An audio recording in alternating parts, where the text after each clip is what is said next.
You're taught that predators are old men in alleys. You're not told that a friend, a socialite, a woman can be a predator too. So how does it all look? Is my hair good? It's all I didn't know much about him. Well, that's just not true. I'm not sure exactly what the outcome will be, but definitely not. For years, Ghislaine Maxwell's name has been linked to secrets, sealed files, and the world behind Epstein's empire. But now, whispers from behind prison walls hint at something shocking, a name no one expected, Meghan Markle. Not as a bystander, not as an outsider, but someone allegedly closer to the Epstein circle than anyone imagined. For decades, we've been told Meghan's story begins in 2016, a chance meeting, a fairy tale rise. But what if years of her past were deliberately erased? What if connections, encounters, and hidden circles were quietly swept out of view? This isn't tabloid gossip, it's redacted testimony, whispered in courtrooms, buried in files. And today, for the first time, we start to uncover what was missing. Without Ghislaine's help, Jeffrey Epstein could never have more than 500 victims. I hope that Maxwell is held accountable for what she's done. So, for years, some stories have hovered in the background, quiet, almost imperceptible, like distant thunder on the horizon. You hear the rumble, you sense it, but you never know when or if the storm will hit. And then, suddenly, it does. That storm hit when Ghislaine Maxwell, speaking from behind the walls of prison, dropped a name the world never expected, Meghan Markle. The public has been told for years that Meghan's story begins in 2016, with that seemingly magical meeting with Prince Harry, a modern fairy tale captured in headlines and photographs. But Maxwell's revelations suggest something far darker, far more complicated. They point to a past full of redacted testimony, hidden encounters, and moments someone, somewhere, worked tirelessly to erase. Details that could change everything we think we know about her rise. This isn't your usual tabloid chatter either. These are secrets locked away in sealed court files, classified documents, and hushed courtroom corridors, now slowly beginning to emerge into the light. The implications are enormous. Meghan's meteoric rise, her entrance into the royal family, and her name appearing in connection with some of the most powerful and notorious figures of our time. To truly understand what Maxwell hinted at, we have to go back to the missing hours in her testimony, the moments that were deliberately erased from the public record. Only by examining those gaps, those silences, can we begin to piece together how a woman who once seemed like a Hollywood outsider could suddenly be at the center of a network with influence stretching across continents, power circles, and secrets that many wanted buried forever. You see, when Ghislaine Maxwell's testimony was finally unsealed, many expected fireworks. Names, confessions, connections that would blow the entire case wide open. Instead, what the public got was something far stranger. Page after page swallowed by black ink. More than 12 hours of spoken testimony sealed away, untouched, unexplained. Not redacted for clarity, but buried for protection. Those missing hours weren't random. According to people who've tracked the case closely, the redactions were surgical, shielding details so sensitive that letting them surface was considered more dangerous than keeping them hidden. And buried inside that silence, one name keeps coming up in whispers: Meghan Markle. The claim isn't that she was famous back then, it's that before the royal titles, before Prince Harry, before the fairy tale, Meghan allegedly moved within social environments that overlapped with figures at the very center of the Epstein-Maxwell orbit. Circles where Prince Andrew, Ghislaine Maxwell, and other powerful names quietly intersected,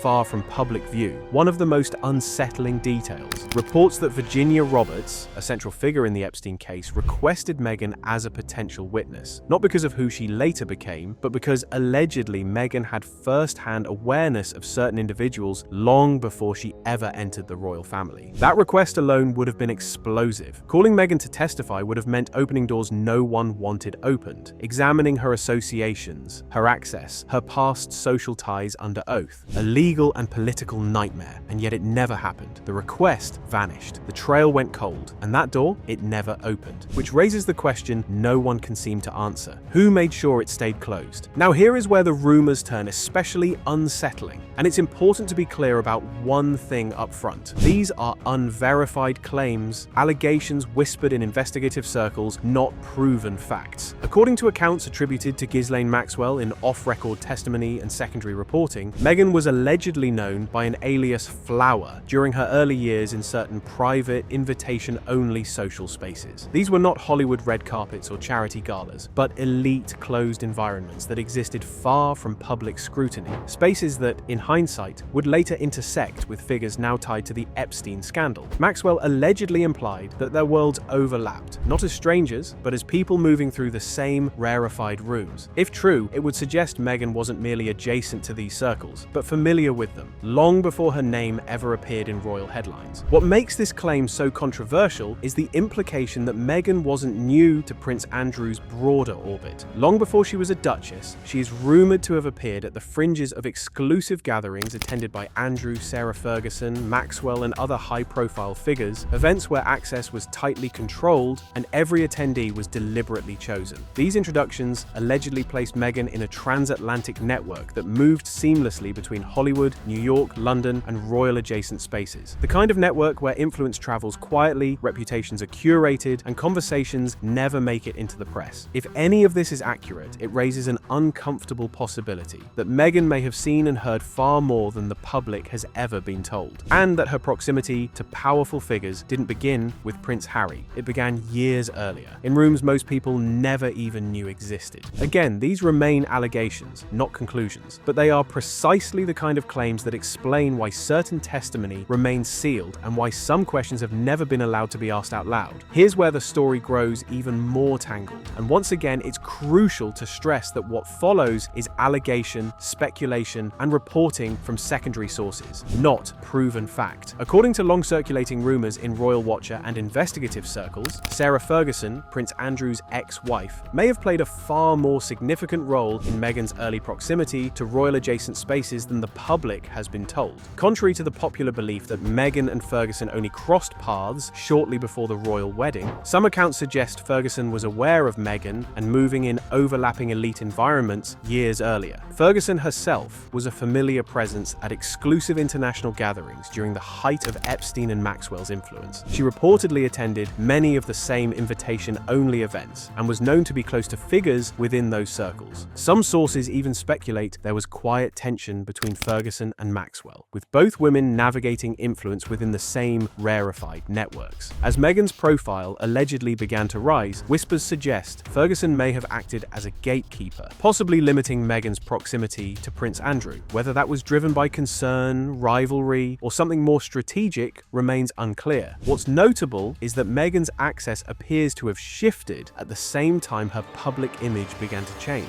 Many point to a specific moment as the turning point, the Soho House opening in Istanbul in April 2015. It was an unusually high-level event, attended by Prince Harry, Prince Charles, and Meghan Markle, a convergence that raised eyebrows even years later. Officially, Meghan was said to be invited through friends. Unofficially, others claimed billionaire Ron Burkle or powerful intermediaries facilitated introductions. What's clear is that this meeting wasn't random. Within months, Meghan's public persona began to transform. The actress's narrative faded. In its place came a carefully polished image: humanitarian, advocate, global figure. To some observers, the speed and precision of that rebrand felt less organic and more orchestrated. Again, none of this has been proven, but in a story filled with sealed testimony, missing hours, and carefully controlled access, the timing alone continues to fuel speculation. The redactions in Maxwell's testimony aren't just about shielding Meghan Markle. They may be about protecting the powerful figures who orchestrated her rise. Men with influence spanning Hollywood, finance, and royalty may have strategically placed her in these circles, and her presence made her an unintentional observer of things far above the public eye. Meghan's role wasn't passive. She was in the rooms, at the tables, and witnessed sensitive dealings that could embarrass those at the top. Those missing hours in the sealed transcripts, they weren't just erasing Meghan,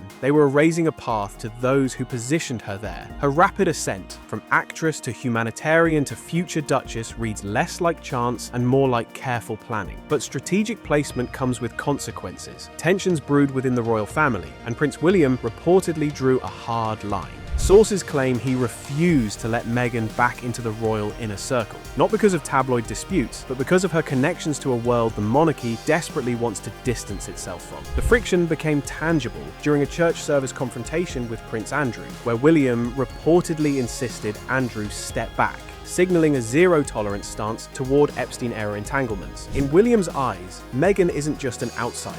She's someone who knows too much, who saw too much, and whose past could ripple through the monarchy. What emerges is a picture of Harry caught in the middle, a brother protecting the family's reputation, and a husband grappling with a past that may have been far more complicated and orchestrated than he ever imagined. So, what do you think about this whole drama? Let me know your opinion in the comments. Till next time, bye.